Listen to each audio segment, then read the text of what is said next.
Tudo bom, gente? Eu falei, dor no mioquimagem, com dor no peito, não pode deixar de esquecer de eletricamente inativa. É mesmo? Não, só falta, eu tô perdido, eu gravei sexta-feira, a gente foi uns outros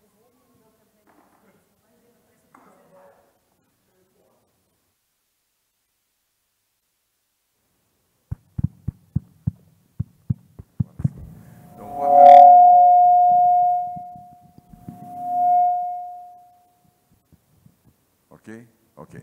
Então, boa tarde. Vamos lá começar com mais uma reunião do Mioquimagem.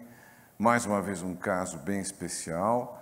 Nós estamos aqui com eco com a volta da doutora Líria, que andou levando falta nas últimas reuniões, que não veio, mandou seus chefiados. Está aqui falando em chefe, está aqui também o chefe da seção de imagem, o Paul.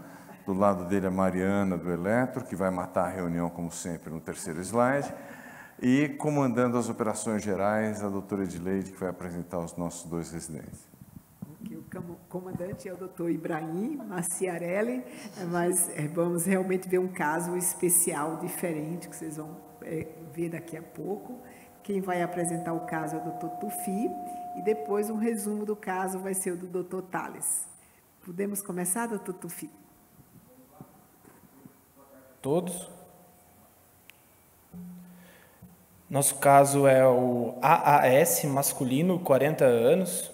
Então, o paciente, a história da primeira consulta dele, quando ele chega no pronto-socorro do Instituto Dante Pazanese, no dia 4/6 de 2023. Ele referiu uma dor torácica típica durante um jogo de futebol realizado ao meio-dia do dia 4/6. Ele procurou o hospital do Heliópolis, sendo diagnosticado com um infarto com supra de ST e submetido a trombólise com alteplase. Ele chega ao pronto-socorro do Dante por volta das 19 horas, referindo ainda estar com dor e uso de Tridil 30 ml hora. De história familiar e pessoal dele, ele tem um acidente automobilístico em 2017, com 2 paradas cardiorrespiratórias decorrentes do evento. Ele fez uso de anabolizante dos 16 aos 24 anos, ele não sabe informar qual. E o pai é falecido com um infarto agudo do miocárdio aos 50 anos.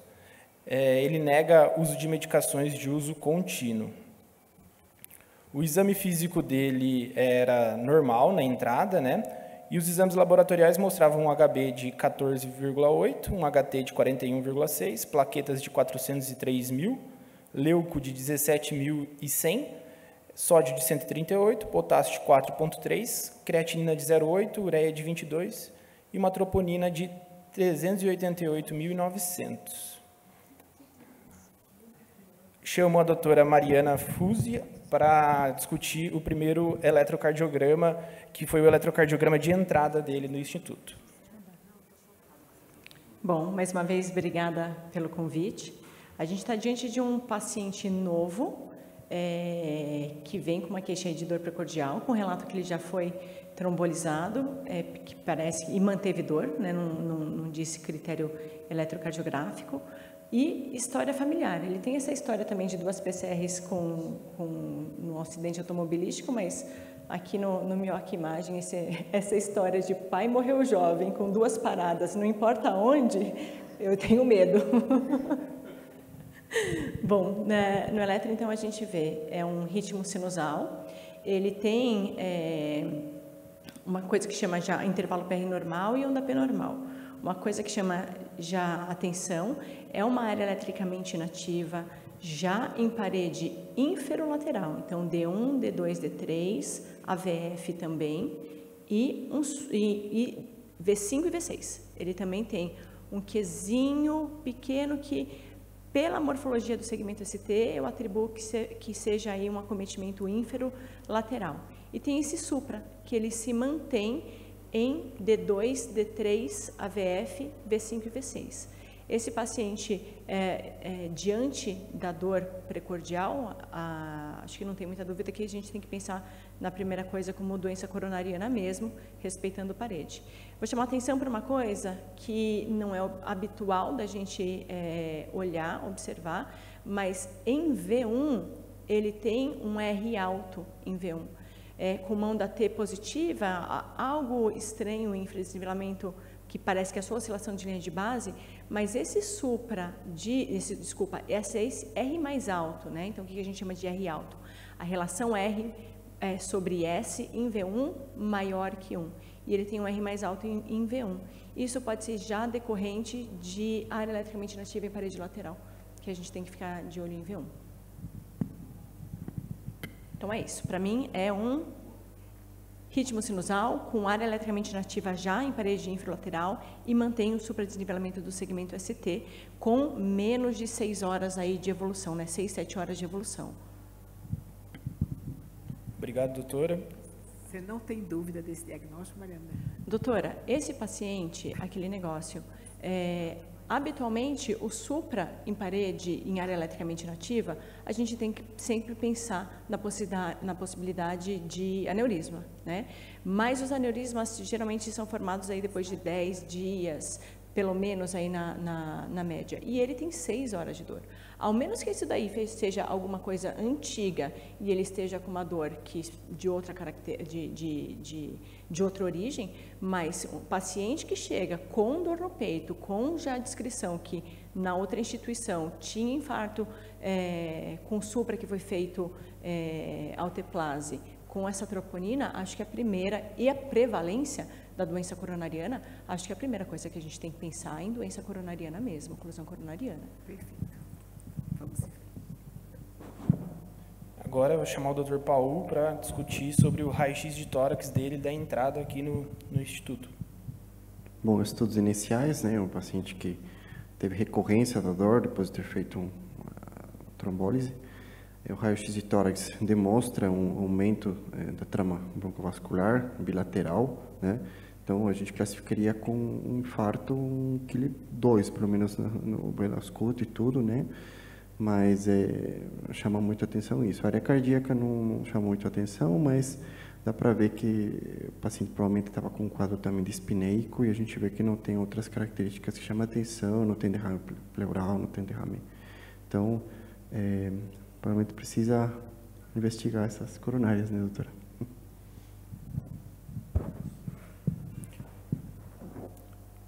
Agora, a doutora Líria vai nos falar sobre o ecocardiograma dele. O primeiro, Líria. Não, é o que você fez agora. É o que eu fiz agora? Não. Tá. Então, o ecocardiograma dele da admissão, ele tinha o tamanho normal, aumento da espessura do septo de 12, uma redução da fração de ejeção por Simpson de 40%, comprometimento moderado, e em função de um comprometimento segmentar, uma cinesia da parede inferior e da parede lateral. O VD tinha função preservada, válvula sem alterações significativas, pericárdio também sem derrame e a cava um pouquinho dilatada, com um colabamento menor que 50, com uma HP ali, né, de 35, bem no limite. E até por conta dessa alteração segmentar, uma disfunção diastólica de grau 1 sem aumento das pressões de enchimento desse paciente, até por teatro normal e também ausência de hipertensão pulmonar. Então, é uma disfunção ventricular esquerda em função de um comprometimento da contratilidade segmentar da parede inferior e da parede lateral. Então, infarto já em evolução. Você costuma ver no infarto infralateral uma fração, a queda tão significativa assim da fração de ejeção? Não, só uma parede a gente não esperaria, mas ele teve a parede inferior toda comprometida e pela descrição a parede lateral também comprometida. Então são duas paredes grandes que acho que está justificando, tá? Não é dilatado, né? Não tem outro comprometimento, então. E ele estava com droga. Sem droga. Então, pegou toda a parede anterolateral, inferolateral, a apical da lateral e a inferior toda, até a parede apical deles, porque eles deram toda a inferior, né? Então, acredito que seja uma CD, uma CX dominante aí, com dominância, né? Para justificar esses dois segmentos e com fração de ejeção reduzida. Quer comentar, Ibrahim? Eu fiquei pensando a mesma coisa que você. É um paciente que tem uma manifestação eletrocardiográfica bastante extensa, né? Mas é difícil a gente ver, a não ser no caso, como a Líria comentou, uma artéria muito expressiva, uma CX ou uma CD muito grande que irriga muita coisa. mas é um caso que foge um pouco do normal já por isso. E até porque, como o Paulo mostrou, já tinha ali comprometimento pulmonar também, né? Ele deu QLIP 2, ele não deu QLIP 1. Então, está chamando a atenção, a gente começa a pensar que possa ter um quadro assustador na hora que a gente for ver essas coronárias, alguma coisa... Algo além, ou algo além, infarto, né? ou algo além das coronárias, porque é muito impacto, né, para uma... Não. Vamos em frente. E é a cinesia, né? Não é hipo, tá parada mesmo, né? Acho que a gente podia mostrar o eco depois. Tá.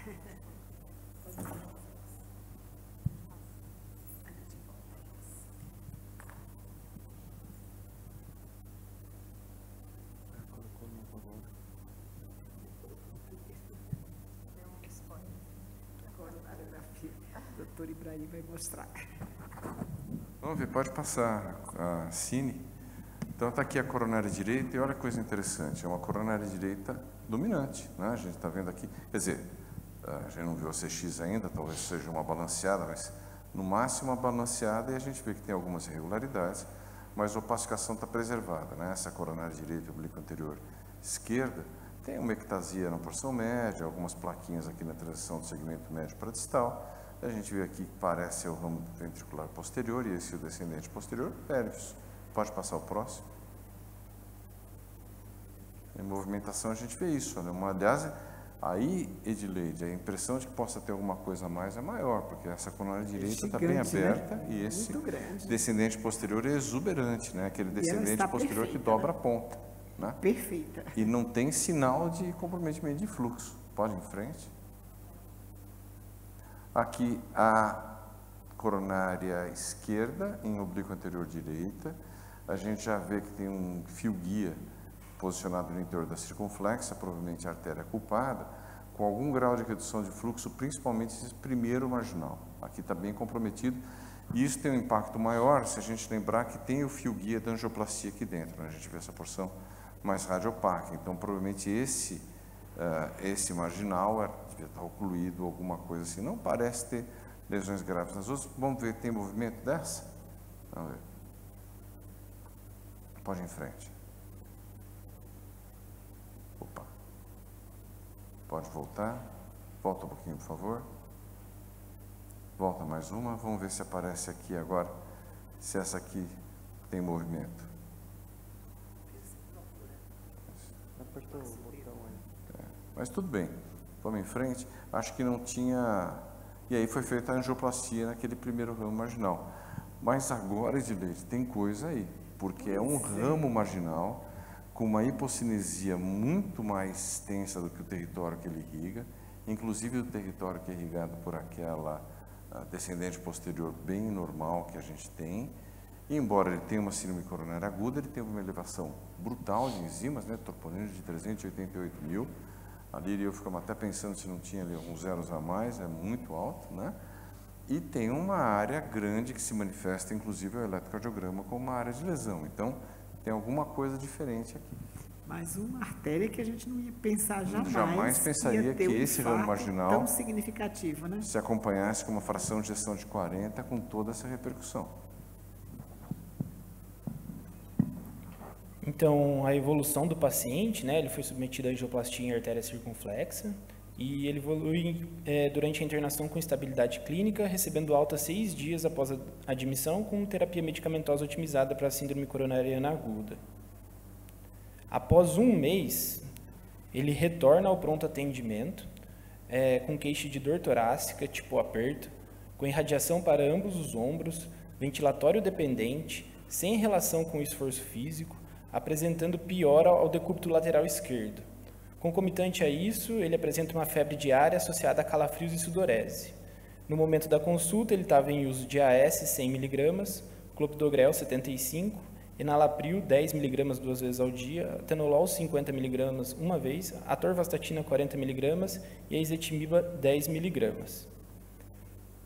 O exame físico dele era normal, exceto por uma febre, uma temperatura de 38,7 no momento da consulta. Foram solicitados exames laboratoriais, né? que evidenciaram um HB de 10,7, um HT de 30,9, plaquetas de 449 mil, leuco de 15,550, sem desvios, sódio de 133, potássio de 4,2, creatinina de 1,1, ureia de 34, um PCR elevado de 24,7, a troponina de 25,8 e um ProBNP de 1.770. Antes de você passar, Tufi, não passe, senão a Mariana vai resolver o problema já. Vamos tentar fazer uma tentativa de justificar esse quadro clínico do paciente. O paciente volta um mês depois de um infarto esquisito, e febril, com leucocitose sem desvio, com elevação de tropo não tão significativa, mas com a PCR muito elevada. Vamos perguntar para o doutor Marcelo, acho que a Ioná também podia fazer Antes alguns deles comentários. opinarem, queria Sim. só lembrar um detalhe que até pode ser interessante. Esse paciente tinha uma leucocitose de 17.800, né, no primeiro hemograma, que às vezes podia até pensar que não tinha, mas persiste, né? Então é uma coisa interessante para se colocar no raciocínio, né? Então agora... Marcelo, depois Ioná, por favor. O microfone está aqui na frente.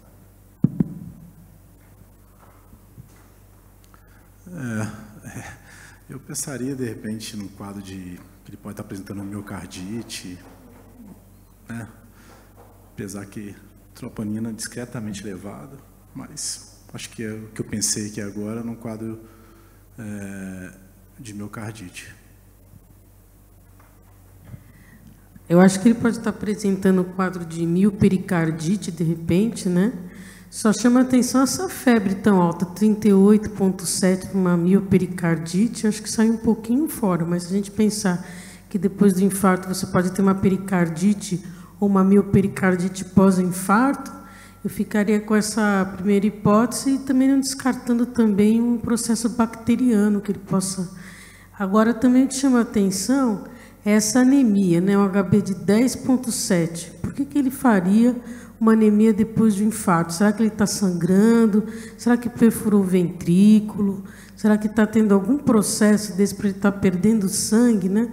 Porque HB de 10,7 depois de um infarto, eu ficaria também, pensaria nisso também, nessa hipótese. Ele está em dupla antiagregação, né? Ele estava tomando AS e clopidogrel, né? Mas ainda mais uma complicação mecânica para um infarto tão pequenininho, de uma marginal, é estranho demais, né? Pensar nisso. Agora, a febre, ele está inflamado demais. Né? Tá Mas eu vou falar uma coisa para você. Eu não vi esse caso, mas eu já vi um caso, numa outra instituição, que uma circunflexa com um ramo marginal menor que esse que rompeu. Então, às vezes, o pessoal coloca, inclusive, no laudo, ramo de pequena importância. Eu costumo dizer que a gente dá laudo, a gente não é juiz de coronário. Então, esse negócio de que o vaso tem pequena ou média importância, a gente não sabe. Não estou dizendo que seja esse o caso, porque eu não conheço, mas esse outro caso aconteceu isso. A outra coisa que, nesse paciente, nessa fase, chama atenção é que seria absolutamente possível que ele tivesse uma miopericardite pós-infarto, como a Ioná disse. Mas, quando a gente começa a emendar com aquele hemograma, já antes, a gente não tinha um PCR de entrada para saber se naquela época ele tinha um processo inflamatório ou não, isso atrapalha o raciocínio da gente. A gente fica mais dependente de outros exames para chegar na conclusão. Tá? E o piora dos sintomas em decúbito lateral esquerdo? Te dá alguma dica clínica, se seja alguma coisa? Essa alteração postural, né, o clássico é quando o paciente se levanta, né, faz a flexão do tronco, mas a gente já começa a achar que pode ter alguma coisa de pleura, de pericárdio, principalmente de pericárdio aqui. E a pericardite, ela costuma dar isso, febre, dá PCR alta e pode elevar tropo só pelo pericárdio inflamado, independente de ter uma miocardite junto. Mas tem essas outras coisas que a gente não esperaria. Mas às vezes a gente tem um quadro inflamatório agudo, pode ter uma leucocitose sem desvio sim pela inflamação. Que ele está muito inflamado, acho que não há dúvida, com essa PCR, né, com elevação de tropo. Então, minha ideia seria inicialmente mesmo uma pericardite. Mas vamos em frente, podemos ter surpresas.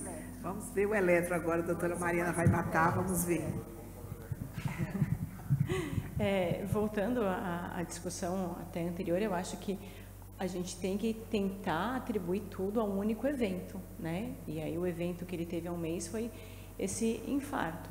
mas como a Lídia chamou a atenção, ele já tinha uma leucocitose, ele vem com seria muita coincidência ter alguma coisa de tuberculose, alguma doença hematológica aí, que não tivesse ainda aberto o quadro, e ele infartou e de repente, é muito minhoca imagem, né? Ao quadrado. Não é? Então, como tudo pode, vamos lá. Aqui, então, 1 mês de evolução e houve melhora desse paciente do eletro, né? Então, ele tem agora um ritmo sinusal, mantém intervalo PR e onda P ok. O que chama atenção nele ele mantém uma área eletricamente inativa em parede inferior, com alteração de repolarização em parede inferolateral.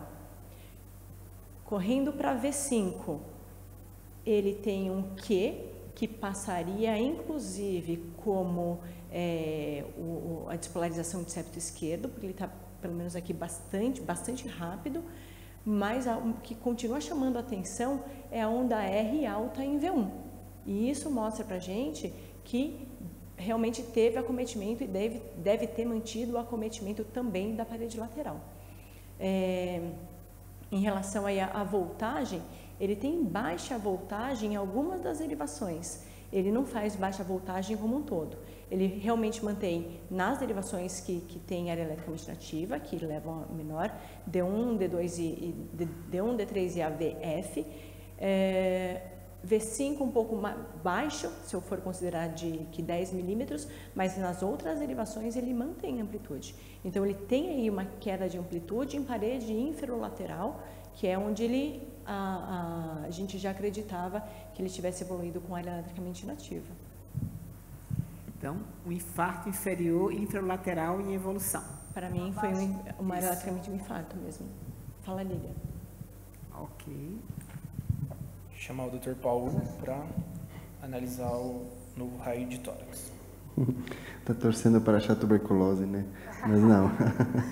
Não, a gente observa assim, a área cardíaca não está normal, não tem derrame, nenhum componente inflamatório. Pensar em um componente inflamatório até pulmonar não chama atenção, tá? Então a gente está restrito mesmo a um processo inflamatório.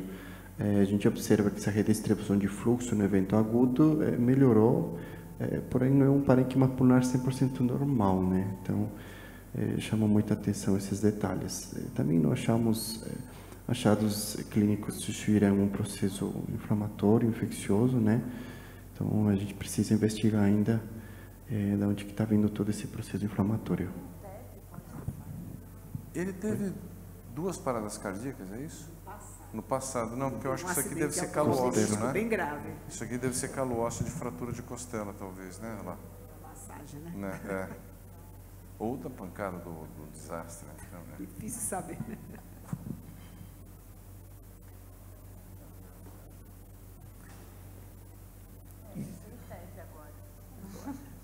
Então fica a pergunta, né? Por que da dor dele 1 mês após o infarto, né? Seria uma estenose do estente, pericardite, TEP ou osteocondrite? A osteocondrite tem até a ver com aquelas alterações radiológicas. Foi a ideia da doutora Mariana, que sempre acerta, pode ter essa possibilidade diagnóstica aqui. Olha, eu acho que em que pese ele não ter um eletro tão exuberante, ainda eu ficaria com o primeiro pensamento que eu teria seria uma pericardite mesmo. Porque nessa fase que nós estamos com 1 mês, ou seja, a gente não tem reestenose do estente. Se tivesse, seria oclusão, e aí é um quadro muito parecido com síndrome coronária aguda, uma dor de início súbito, alguma coisa assim. A osteocondrite, embora ele tenha aquele achado lá e refere essa mudança de postura, não é bem assim que a gente costuma encontrar, né? Seria uma coisa mais ventilatória dependente, que talvez com a manipulação. E muito azar começar a ver depois da angioplastia do que depois da reanimação. Exato. O TEP, a Lília está valorizando o TEP, mas eu achei que falta ventrículo direito, falta manifestação de ventrículo direito para a gente pensar mais em TEP. Então, nessa altura, das 4 que estão aí, eu me orientaria mais com a pericardite, pediria mais um ecocardiograma agora. Marcelo Ioná continua com a possibilidade, a hipótese de pericardite ou miopéria? Eu pensaria em miopere.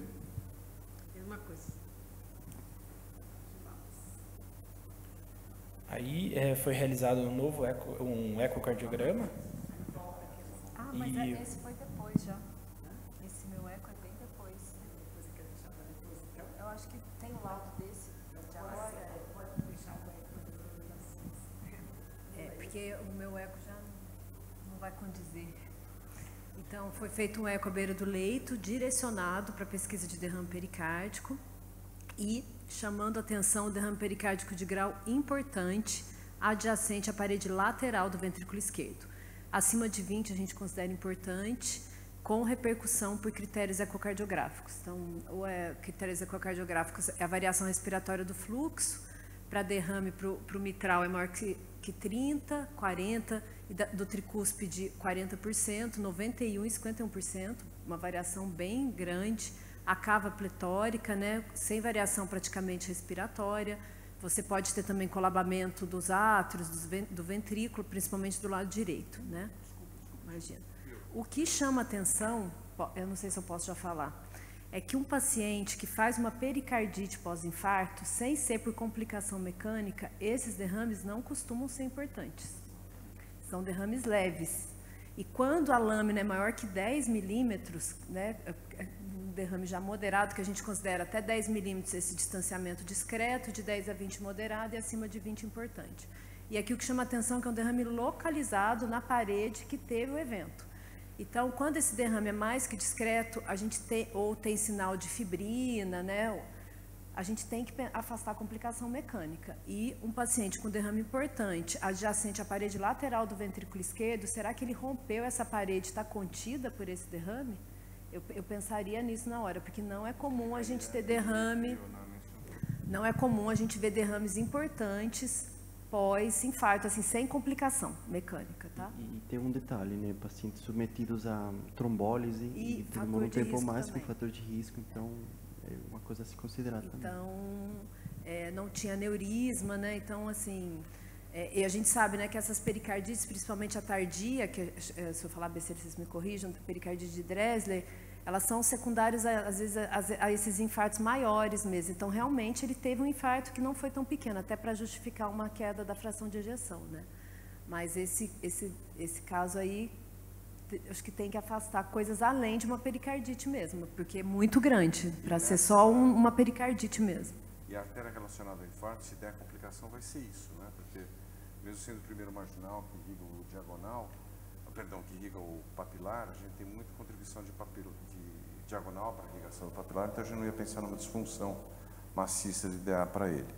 Se o septo interventricular não é irrigado por lá, o que sobra é ruptura de parede livre. Então, e ele recebeu trombolítico, que a gente sabe que é um fator de risco para isso, né? Explicaria a anemia, e sendo uma circunflexão não muito grande, um furinho não muito amplo, poderia ter um vazamento insidioso.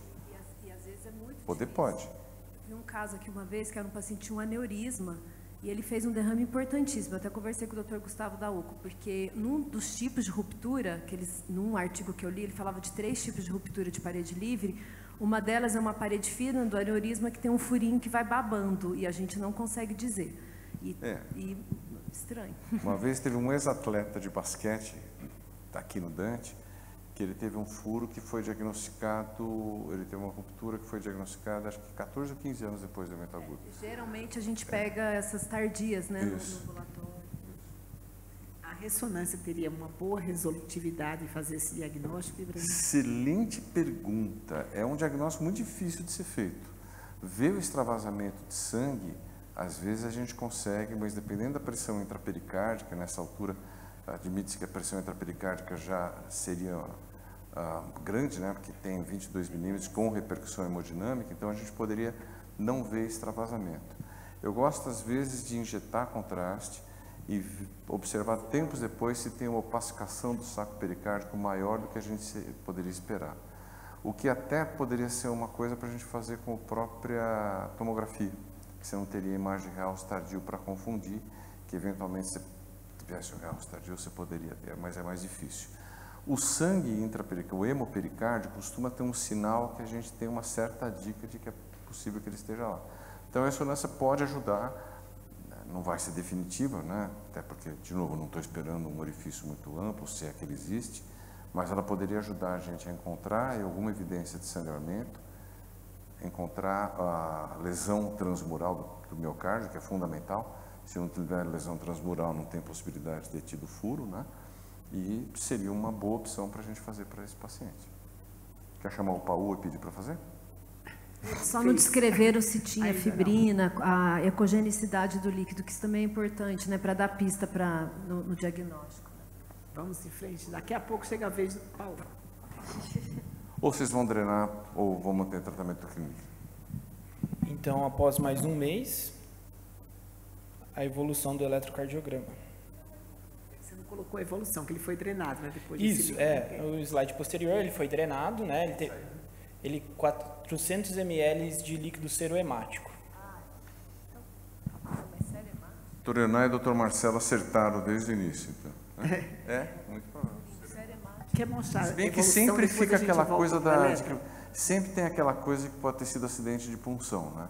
Sempre vem serohemático, as pessoas ficam pensando que você pode ter tido um acidente. A drenagem de Marfan não é tão comum isso acontecer. Não, mas todo mundo fica naquela, né? Vamos em frente. Eu queria ver o eco antes, que pena que gravou.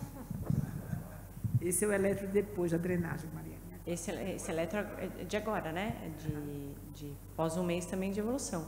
E ele tem uma melhora, inclusive da amplitude ali. Então, ele mantém o ritmo sinusal, o átrios ok, mantém uma área eletricamente inativa em parede inferior. O D2 está, inclusive, fragmentado lá no...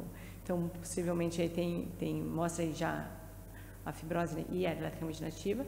E, mais uma vez, o Q de V5 V6, ele sumiu. Está quase normal ali a T em V6, mas ele mantém o R alto em V1 com uma onda T positiva, pensando que ele mantém ainda a área eletricamente inativa em parede inferolateral. Então, ele tem alteração inferolateral e tem a área eletricamente inativa aí inferolateral. O Qzinho de V6 que quase que a gente não vê mais, Não né? tem mais. Não tem mais, né? Em V5, V6 está imperceptível. Tinha antes. A evolução, que faz pensar, inclusive, pelos outros elétrons anteriores, é por causa do R mais alto ali em V1. Mas, certamente, passaria até despercebido. Então, na evolução dele, né, foi, como dito, drenado 400 ml de conteúdo serohemático. Ele permaneceu internado no nosso hospital por cerca de 8 dias, em tratamento com colchicina meio miligrama e AS 500 miligramas. Teve boa evolução do quadro, sem recidiva do derrame pericárdico. Uma pergunta. Ficou sem diagnóstico etiológico da outra internação, é isso? Sim. Sem nada de... E os exames laboratoriais normalizaram? Normalizaram. Dr. Paulo.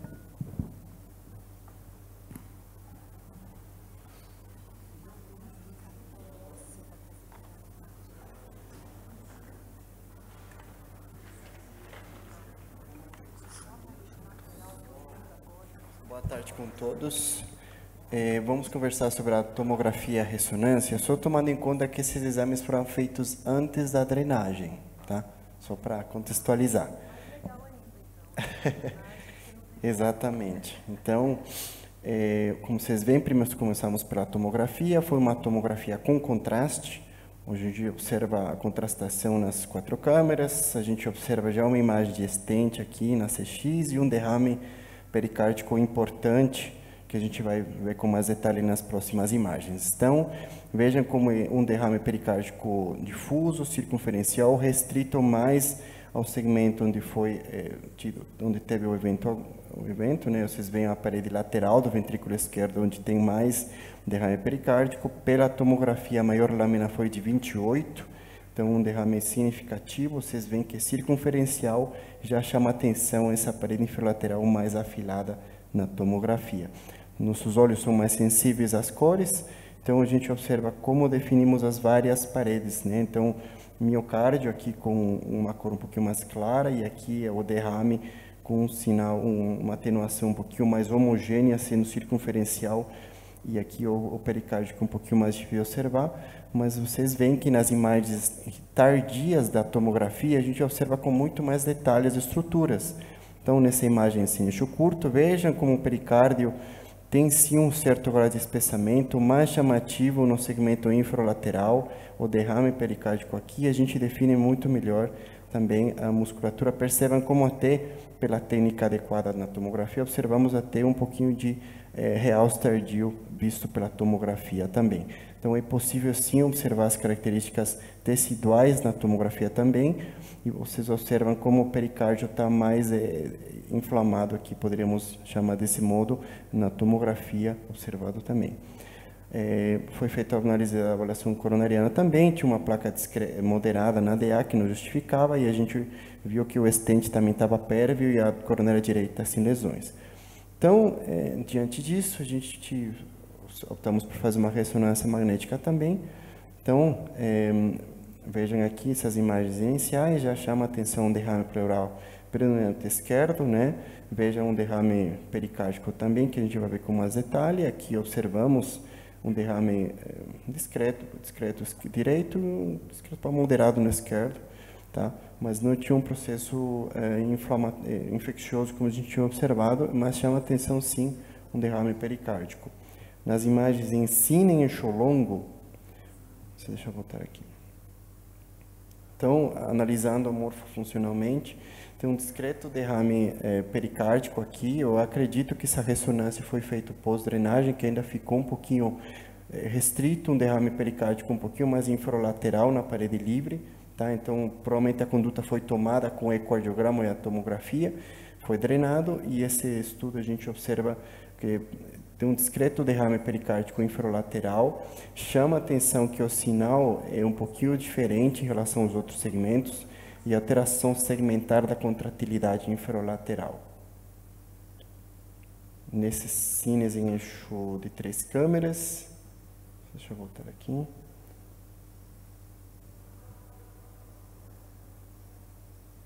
Então, observamos com mais detalhe a alteração segmentar infralateral, há uma parede mais fina, e observamos uma discreta sinal diferente no infralateral, e vemos que não ficou derrame pericárdico nos outros segmentos do pericárdio.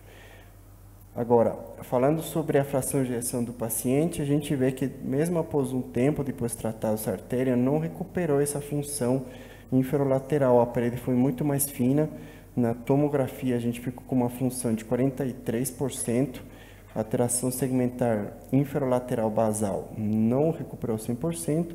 Vocês veem que chama a atenção, sim, um sinal diferente no infralateral restrito à parede, aqui mais preto, que um derrame pericárdico residual. E aqui, eu acho que esse caso é muito bem documentado, ficou muito interessante a ressonância magnética pelo seguinte: foi feita uma avaliação paramétrica com mapas, tá? Então, o mapa acaba sendo muito interessante porque a gente consegue analisar as características intersticiais e os valores tanto do miocárdio, do pericárdio, nos vários segmentos, e também quais são os valores do sangue. A gente sabe, quando tem processos de sangramento e tudo, o valor do mapa T1 teria que ser parecido ao valor do sangue, tá? E a gente observa que o valor do sangue, do pool sanguíneo, é mais baixo do que o valor do pool pericárdico, tá? Agora, falando do pericárdio, quando a gente analisa o valor do mapa T1 pericárdio restrito ao segmento do infarto, é muito mais elevado que o segmento que não tem infarto. Então, chama a atenção que provavelmente esse processo inflamatório ficou restrito mais ao segmento que teve o evento do infarto. Então, os valores do mapa são muito bons, com uma acurácia muito boa. A gente vê que não é muito sugestivo de ter tido um sangramento, porque os valores do mapa são altos. Então, agora, traduzindo isso para os olhos, consequências ponderadas em T2, a gente vê que o edema está restrito mais a esse segmento nos quais os valores dos mapas tinham sido mais elevados. Então, a gente observa também o pericárdio difusamente um pouquinho mais edema, mas percebam como o segmento restrito ao infarto é muito mais elevado. Agora, uma imagem de perfusão. Vejam como o infarto foi muito mais grande do que a gente tinha observado. Vocês veem que tem até obstrução de microcirculação, né? Um infarto que causou um acometimento inferior infralateral. Na imagem de perfusão em eixo longo, vocês conseguem observar que o acometimento pega toda a parede lateral, inferolateral, médio, com alteração da perfusão, não tem trombos e a perfusão acaba acometendo todos os segmentos, o qual não acaba sendo muito sugestivo de ter tido uma ruptura, né? Agora, um detalhe muito interessante quando a gente analisa a ressonância magnética, o realce tardio. Então, o realce tardio realça nossos olhos, fica branco. Um fator complicador e muito grave também, vejam a transmoralidade do evento, né? Então, a parede mais fina nos cines, vejam como no realce tardio acabou acometendo quase a totalidade da parede aqui, ficando até mais fina e corroborando essa falta de recuperação contrátil mesmo após ter tido tratado. E vejam aqui o derrame pericárdico, como acaba sendo uma imagem preta, né? O derrame acaba ficando preto pela técnica do realce tardio. E vejam vocês como o pericárdio brilha aos nossos olhos, muito sugestivo de um processo inflamatório. Então, nas imagens Cholongo, vocês percebem também, vejam a extensão do infarto, ele acabou pegando toda a parede lateral, segmento basal, médio e até um pouquinho do apical. Então, vejam que não foi um infarto muito pequeno não, e o derrame pericárdico ainda restrito, esse segmento que provavelmente foi o que ficou depois de ter tido a drenagem. Então, pela ressonância magnética, a gente com avaliação paramétrica, com avaliações morfofuncionais e caracterização tecidual, conseguimos estabelecer que foi um infarto inferolateral, né, acometendo segmentos médio basal do ventrículo esquerdo, com sinais de uma pericardite, né, com um processo de edema e realce tardio pericárdico difuso e com um discreto derrame pericárdico residual restrito ao local do infarto. Então, muito sugestivo de um síndrome de Dressler. É isso. Excelente. Esse caso eu achei bem diferente por vários aspectos. Primeiro, um paciente jovem, né, 40 anos de idade, que é atendido prontamente aqui em São Paulo, no Hospital Heliópolis, que é um hospital bom, ele toma alteplase. A coronária, quando chega aqui 6 horas depois, está aberta, ela tem uma lesão de 50%, ela não está fechada, né, pelo que foi dito. E ele faz uma artéria pequena com a coronária direita enorme, ele fecha um ramo da circunflexa e faz um infarto tão extenso e uma pericardite pós-infarto com grande inflamação, né, que normalmente faz nos pacientes que tiveram infartos transmurais, como ele teve, e muito inflamado. E até queria comentar essa história do derrame pleural. É muito comum, quando tem pericardite aguda, você ter pleurise associado também, né? E o quadro clássico envolve febre, envolve leucocitose, nos quadros bem avançados que ele teve, que tudo se resolveu mesmo com a desinflamação, com o tratamento anti-inflamatório. Mas O anti-inflamatório não entrou com corticoide. E, na verdade, se tem muito medo do uso do anti-inflamatório pós-infarto, né, que ele pode prejudicar a cicatrização do infarto. Sim. Então, a gente usou AS como, na verdade, uma dose maior e colchicina, que é a recomendação. Corticoide também não é uma boa estratégia, porque ele aumenta o risco de recidiva, né, tudo mais. Só queria acrescentar um pouquinho, porque isso foi conversado e bem pertinentemente pensado uma complicação também em um paciente com todos os detalhes comentados. Mas a ressonância também é muito interessante a análise, porque quando tem um famoso pseudoaneurisma, que pode ser uma complicação até subaguda, né, acabam tendo uma apresentação muito característica, muito diferente do que a gente viu agora. Normalmente, costumam ter uns dilatações aneurismáticas bem maiores do que isso e costuma ter um trombo atapetando toda essa região do aneurisma, e a gente vê que a parede mesmo fina, nesse caso, está presente, mas nesses casos de aneurisma tem uma descontinuidade entre a parede do endocárdio com a cavidade. Então, isso acaba sendo muito interessante. E outro detalhe é que o pericárdio visceral acaba sendo inflamado nos pacientes com pseudoaneurisma. Nesse caso, a gente viu que não teve acometimento, então a gente consegue afastar essa complicação. Agora, para ter certeza da etiologia, a evolução era bem bacana. Se ele tiver algum outro processo que não o quadro de autorreatividade, na lesão da injúria do pericárdio, ele ia continuar tendo derrame, né? Então, a doutora Lília fez um novo eco, um eco recente do paciente. Você podia nos mostrar, Lília, agora? Enquanto a Lília vai mostrar, o outro comentário que eu queria fazer é que é possível que a área de injúria não envolvesse apenas aquele ramo marginal. Se a gente imaginar que esse trombo podia ter subido um pouquinho, ascendido, ele pode ter pegado toda a área da circunflexa, que é mais compatível com a área de risco que o Paulo mostrou, né? Às vezes acontece, tomou o trombolítico, abriu a artéria, ficou como lesão residual aquela da circunflexa, mas esse trombo podia ter ascendido e provocado uma oclusão um pouco mais extensa. Então, o eco, pode falar do eco? Que eu fiz sexta-feira passada, tá? Então, a gente começa aqui na janela parasternal, e, assim, ventrículo direito, tamanho normal, função boa, válvula aórtica e válvula mitral sem grandes alterações, o átrio de tamanho normal e o ventrículo também. Mas o que chama atenção é essa acinesia aqui na parede inferolateral. Ela ainda não tem aquele aspecto de fibrose, mas a gente vê que ela não tem espessamento. O tamanho dela na sístole e na diástole é a mesma coisa. Então, tem esse comprometimento segmentar aqui da parede inferolateral que persiste. O pericárdio, eu não vejo derrame. Aqui, adjacente ao VD, me parece mais assim uma coisa mais cinzinha, que me lembra até mais gordura mesmo. E essa área branca é comum a gente ver, porque pela interface do músculo com o tecido pericárdio, que é mais fibroso, costuma ter esse realce mesmo, tá? O eixo curto mostrando ainda o comprometimento mesmo segmentar da parede, pegando um pouquinho aqui da anterolateral, a inferolateral, e uma hipocinesia da inferior, relação VE-VD preservado, e circunferencialmente eu não observo nenhum espessamento pericárdico, que chame a atenção pelo eco, mas o eco não é bom para ver espessamento pericárdico, mas nenhum líquido pericárdico, que a ecogenicidade é preta, né, que nem a de dentro do coração. Aqui segmento mais basal, aqui mais médio. O padrão de enchimento diastólico com uma disfunção diastólica de grau 1, sem aumento da relação E/linha, denotando pressão de capilar pulmonar normal. O átrio esquerdo também foi medido normal, de 25, volume até menor que 34 é normal.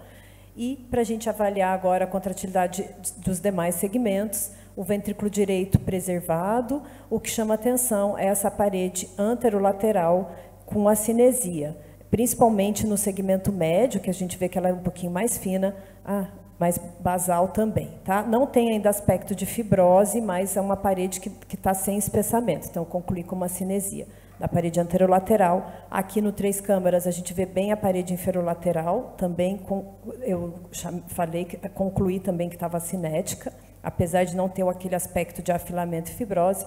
E a inferior, aqui no segmento médio basal, uma parede com uma hipocontratilidade.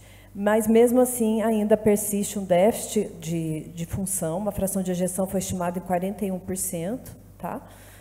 Persistindo ainda, decorrente dessas alterações segmentares. O strain mostra para a gente também aquele comprometimento mais aqui na região anterolateral e inferolateral, e a inferior, apesar de eu achar que estava hipocinética, o strain deu um pouquinho reduzido. E o strain global de 13,7, que é reduzido ainda mais para um paciente jovem. O subcostal, só para a gente avaliar melhor a região do pericárdio, não vejo derrame, não vejo espessamento, e um arco aórtico sem anormalidades. Era isso. Mais alteração segmentar mesmo. Não, mas acho que dessa vez você matou a charada, porque assim, se fosse uma ruptura mesmo, isso não teria por que ter parado de sangrar, ainda mais que a gente aumentou a S, né, em relação a... Eu digo, isso acontece muito na evolução das doenças do pericárdio, que muitas vezes a gente tem uma dificuldade grande em encontrar etiologia. Eu digo, olha, espera, o tempo vai ser o senhor do diagnóstico, ele vai nos dizer se o derrame recidivar é porque a gente errou na nossa estratégia terapêutica, e aí a gente vai buscar uma outra etiologia. Mas, no caso, isso não aconteceu, o derrame não voltou, então dá para a gente dizer que realmente houve uma reatividade pericárdica aí relacionada ao infarto. O Dr. Thales vai nos falar sobre esse tipo de pericardite pós-infarto. Bom dia. Bem, então vou falar de forma breve sobre pericardite pós-infarto. Nós temos duas formas principais de pericardite pós-infarto. A forma epistenocárdica, que é a forma mais precoce, que vai acontecer em torno do segundo ou terceiro dia pós-infarto transmural, e que, em geral, tem uma evolução benigna, não costuma fazer derrames tão importantes.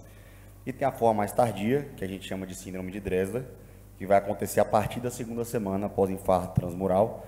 Em geral, acontece entre 2 a 12 semanas. Também costuma ter uma evolução mais benigna e, em geral, também não se formam derrames volumosos, nenhuma das duas formas. É diferente do nosso paciente, do caso. Na forma epistenocárdica, a forma mais precoce, em geral, o que acontece é pela inflamação mesmo. O paciente está inflamado, ele teve um infarto importante, extenso, e aí o paciente, pela inflamação, acaba inflamando o pericárdio, pela inflamação direta, e acaba fazendo derrame. Na forma mais tardia, que acontece em torno de 5 a 6% de pacientes trombolizados, inclusive nosso paciente foi trombolizado, no caso, né? Aí já tem mais... Ninguém sabe exatamente a patologia, mas o que acredita-se é que está mais relacionado a uma questão autoimune, né? Então, o paciente ele faz uma lesão inicial das células mesoteliais do pericárdio e acaba fazendo ali desencadeando uma reação inflamatória, e com essa reação inflamatória acaba depositando imunocomplexo ali, tanto no pericárdio, pode depositar no miocárdio e até mesmo na pleura, né? Então, por isso que pode, inclusive, acontecer derrame pleural. Então, pode ter líquido pela própria inflamação, mas não pela inflamação direta aqui, mas pela deposição de imunocomplexo, tanto no pericárdio, como também na pleura.